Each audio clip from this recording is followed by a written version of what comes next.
Hey everyone, Katie Sergeant Steel here, and today I want to go over how I painted an Elysian pilot for my Lightning aircraft, but simultaneously I want to show off this new paintbrush set from Golden Maple. You can pick these brushes up on Amazon for roughly the cost of 3 Games Workshop paintbrushes, and it comes with 7 brushes in the set. 2 are number 2s, there's number 0, 1, a 3/0, a small, and a medium-large dry brush, which is a pretty good deal. So I wanted to show these off while doing this tutorial just to demonstrate how well the brushes hold their shape and how well they work. But I did use them to go ahead and paint a number of other features on the aircraft. I used the dry brushes to get my metallics onto the engine, and I used the brushes to also paint the interior up of the model and other lenses and everything else. And really kind of enjoyed trying them out before I decided to paint up this Elysian with a mix of contrast and regular acrylic paints. So without further ado, let's go ahead and dive into my quick tutorial on an Elysian pilot, and then I'll talk more about both painting the pilot and using these brushes at the end of the video. For our first color, we're going to be using Rhinox Hide. So here we're going to be applying it to the boots and the straps and the gloves on the model.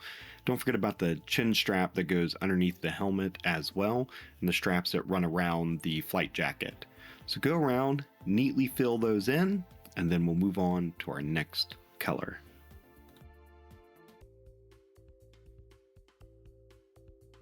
The next step will be to apply Aggaros Dunes, and I'm going to be using about a medium-sized brush here with good control so I can make sure I get it into the areas where I want it and skip over the areas where I don't. So mostly I'm going to be applying this to the fabrics on the model, the flight suit, the pants, and so forth. But I don't want to get it on the helmet or the hose that goes to the helmet. If I get a little bit on there on the hose, it's fine because I'll be covering that with a dark black paint later. Now go ahead, go around and just apply this liberally to the areas of fabric across the model, just reaching in there and making sure you're getting all those points. The other place we want to miss will be the handle. I actually want to leave the handle white, and I'll be coating that later with a gray shading paint, Apothecary White, over top of that. So just move around, get the front, the backs, and hold it by the boots. You may have to touch up your Rhinox Hide on the boots after holding it this way. If you're doing the same thing I'm doing, as you might wear off a little bit of that Rhinox Hide there. But go ahead and go around and get all the areas covered.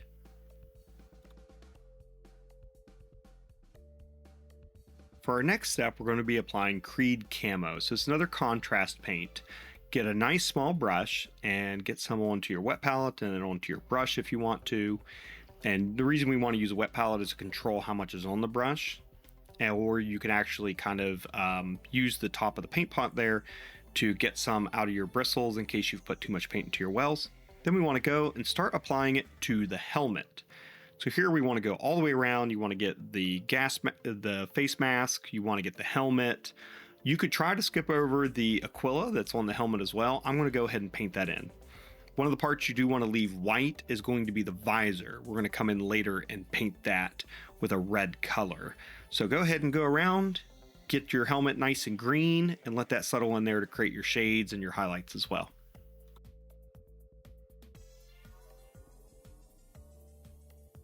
Keeping on the trend with contrast paints, we're going to be using black Templar to paint the hoses here on our model. So mostly it's primarily the one that comes back from the face mask to the back of the flight suit. So I'm just going to get a little bit here on a small brush and then begin applying it to that hose. Go around, be careful to not get any on my flight suit or my helmet or other components I don't want to be black. So be very careful and take your time with this color. Next we'll be diving in with Korne Red. So we'll be using, once again, a small brush in our wet palette to get this applied to our visors here. So we'll go around and get the front, left, and right side of that visor and get a nice deep red color on there. Don't forget about the top of the visor where it sticks out a little bit from your green helmet, and get that nice and red too, and then underneath of it there as well. So just go around, be very careful, and get that beautiful red color on there. For our highlights on our red visors, we're going to be using several different colors. First, Evil Sun Scarlet. So get some of this on your wet palette and a small detail brush here. And then we'll be applying it to the lower 2/3 of the visor, leaving the upper 1/3 the much darker Korne Red. So go around, apply this nice and even in a straight line there, kind of creating this horizon line right across the visor of where the brighter red begins and going all the way down. After this, we'll be using Fire Dragon Bright. Here we'll be applying this to the lower 1/3 of the visor, and this will be basically below the bridge of the nose and down at the bottom of the visor. So go around applying that Fire Dragon Bright over top of your Evil Sun Scarlet. Then the last thing we're going to do for our highlights is Dorn Yellow. Here we're going to be using this color to just create little highlights on the very bottom of the lens, a nice like edge highlight or corner highlight there.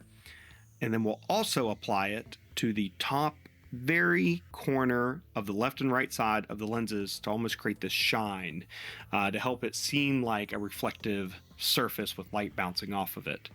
So go ahead and apply that there. Be very careful, and it takes very little paint of this Dorn Yellow to get the highlight that we're trying to achieve.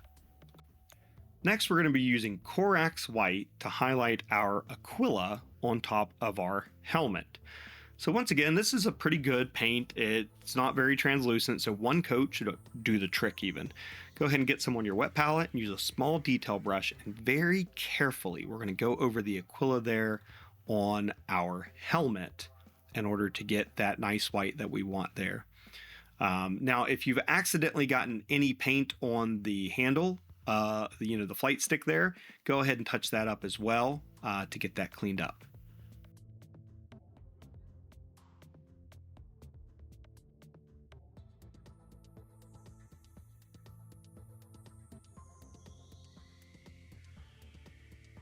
The last primary color we're going to be putting down is Leadbelcher. Here we're going to be applying this to any buckles, or also there's a metal component there on the flight suit that's part of the apparatus of that flight suit, and we're going to be using Leadbelcher to coat those there.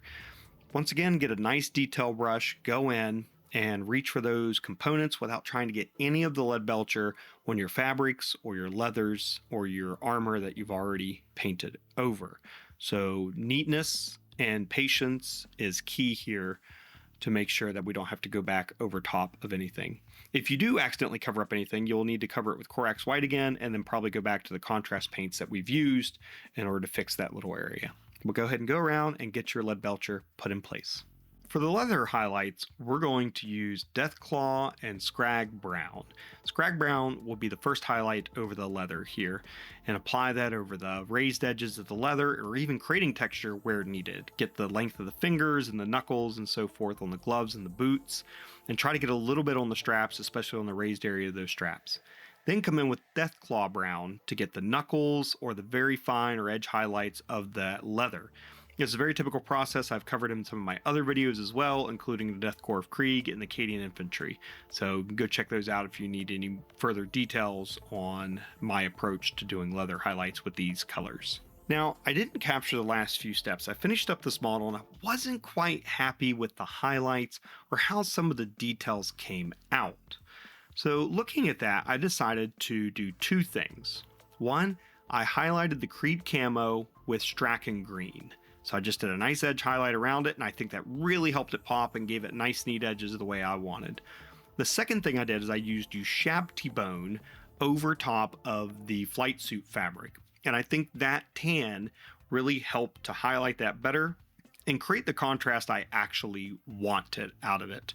Probably could have achieved this with some zenithal highlights first and then using Aggaros Dunes, but instead I'm going to come back with Ushabti bone, and I think it came out perfectly the way I wanted. So let's see how things turned out. I'm very excited about this model and all the detail on it. The Lightning was a blast to paint, but painting the pilot was especially fun. Getting in there and doing it quickly with the contrast paints to help move it along, and adding in a few regular acrylic paints to kind of get a couple of those details the way I like them to be on the leather, or even adding the extra highlights on the fabric, I think was really great and an extra little addition. Overall, I'm very happy with how the pilot came out, and I'm very happy with the performance of my golden maple brushes. They held their tips really well, they absorbed the paint good too, and then applied it nice and evenly across the model. I had absolutely no issues with the brushes at all, and with the last set I had from Golden Maple, they last a really long time, especially if you have some brush soap and you take care of them like any good brush, can last you quite a while.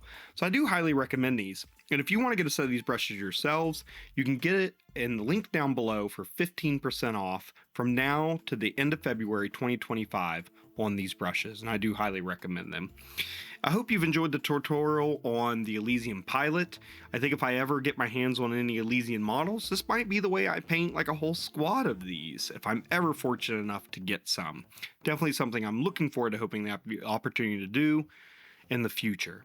But that's it for today. I hope you've enjoyed this tutorial, and check out my others if you're interested as well. I have a number of them on plasma glow or vehicles or painting Cadians and so forth, so feel free to check those out here on my channel. If you've enjoyed it, please like and subscribe. I really appreciate the support from each and every one of you.